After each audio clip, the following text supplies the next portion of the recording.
Hello বন্ধুরা, IPL শুরু হওয়ার আগে ঘুম উড়ল কেকেআর শিবিরে। বন্ধুরা, এবারের আইপিএলও খেলছেন না কলকাতা নাইট রাইডার্সের ক্যাপ্টেন শ্রেয়স আয়ার। বন্ধুরা, বিস্তারিত আলোচনা করব তার পূর্বে জানিয়ে রাখি, চ্যানেলে নতুন হয়ে থাকলে অবশ্যই সাবস্ক্রাইব করে আমাদের পাশে থাকবেন। গোটা সিজনে বাদ পড়তে চলেছেন শ্রেয়স আয়ার। আইপিএল শুরুর আগে খারাপ খবর এলো কেকেআর শিবিরে। বন্ধুরা, আইপিএল 2024-এর শ্রেয়স আয়ার অংশগ্রহণ নিয়ে সংশয় তৈরি হয়েছে।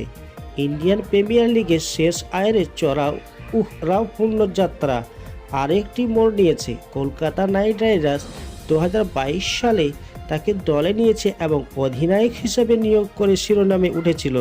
তবে আয়ারের দুর্ভাগ্যজনক চোট তাকে পুরো আইপিএল 2023 মরশুমের জন্য দূরে সরিয়ে দিয়েছিল।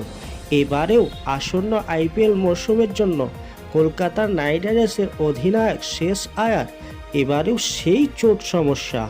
এখন আইপিএল 2024 শুরু হতে আর খুব বেশি দিন বাকি নেই। আয়ার চোটের কারণে ইংল্যান্ডের বিরুদ্ধে শেষ 3টি টেস্টে থেকে বাদ পড়েছেন। ফলত তাকে নিয়ে সংশয় আরও বেড়েছে। অনিশ্চিত আসন্ন আইপিএল মরশুমে তার পাপত্তার ওপর ছায়া ফেলেছে। কেকেআর অধিনায়কত্ব এবং ব্যাটিং লাইন আপ নিয়ে প্রশ্ন তুলতে শুরু করেছে ক্রিকেট মহল। শ্রেয়স আয়ারের আইপিএল 2024 অভিযান ঘিরে পথ চলা অনিশ্চিত হয়ে পড়েছে। আইপিএল 2024-এর আগে কলকাতা নাইট রাইডার্সের অধিনায়ক কে হতে পারেন, এই প্রশ্ন আরও একবার উঠতে শুরু করেছে ক্রিকেট মহলে। চোটের কারণে শ্রেয়স আয়ারের চোট ও অনিশ্চয়তার কারণে ফ্রান্সিসকে অবশ্যই দলকে নেতৃত্ব দেওয়ার জন্য সম্ভবত একটি বিকল্প বিবেচনা করতে হবে। নীতিশ রানা ও সুনীল নারায়ণ হতে পারেন অন্যতম আলোচ্য নাম। আপনার মতে সুনীল নারায়ণ নাকি নীতিশ রানা? কমেন্ট সেকশনে জানাতে ভুলবেন না। রিপোর্ট অনুযায়ী ন্যাশনাল ক্রিকেট একাডেমি তার ফিটনেস নিয়ে বিসিসিআইকে চিঠি দিয়েছে। সিরিজের বাকি 3 টেস্টের জন্য দল ঘোষণা করা হয়েছে। আয়ার বাদ পড়েছেন। আয়ারকে ছাড়াই ইংল্যান্ডের বিরুদ্ধে বাকি 3টি টেস্টের ম্যাচের জন্য দল ঘোষণা করেছে ভারতীয় ক্রিকেট বোর্ড।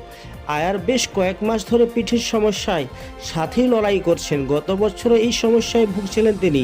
অস্ট্রেলিয়ার বিরুদ্ধে বর্ডার গাভাস্কারে আহমেদাবাদ টেস্টে তার সমস্যা বেড়ে যায়। এরপর তার অস্ত্রোপচার করা হয়, যে কারণে দীর্ঘদিন ক্রিকেট থেকে দূরে ছিলেন তিনি। এশিয়া কাপ থেকে ফিরে বিশ্বকাপে অংশগ্রহণ নিয়েছিলেন।